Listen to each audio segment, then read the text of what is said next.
Now, renters in San Francisco recently got more protections against a popular type of eviction. But as Julie Watts reports, there was an uptick in owner move-in evictions just before the new rules took effect.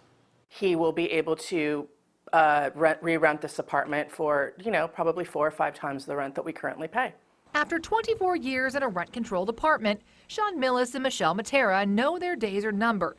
Just after Christmas, they got this 60-day notice to get out so their landlord could move in. Made for a crappy Christmas, for sure. It's known as an owner move-in eviction, or OMI, when the owner of a building evicts a tenant so they or a family member can move in.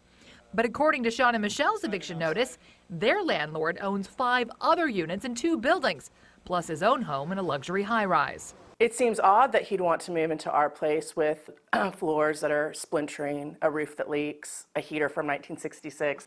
Deepa Varma of the San Francisco Tenants Union believes many landlords use OMI to get rid of tenants paying below market rents. It's one of the few ways that a tenant can be evicted when they've done nothing wrong themselves.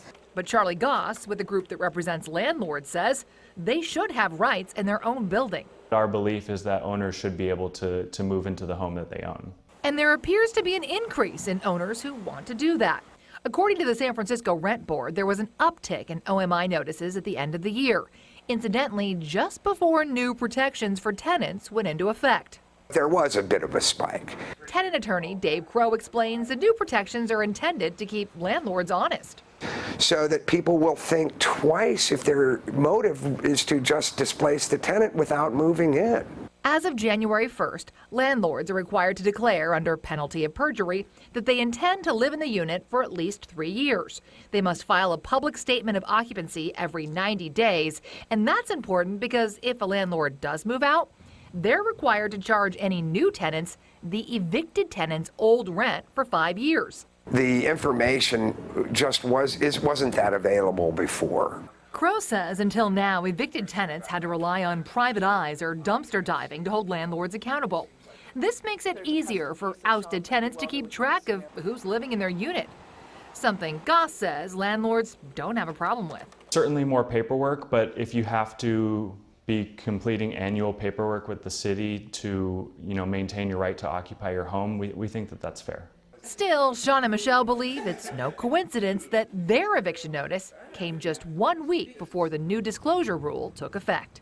You don't have to be a genius to figure out why. Now, the landlord's lawyer insists his client does plan to move into that unit, and he did offer to let Sean and Michelle move into his luxury unit, though, of course, it is much smaller and much more expensive. Now, in addition to these changes, the new rules also allow nonprofit organizations to sue on behalf of the tenant. So a lot of these nonprofits say that's going to help a lot. They don't have to go out and find a lawyer. Right. They'll have representation if things aren't fair. Right. All right, Julie.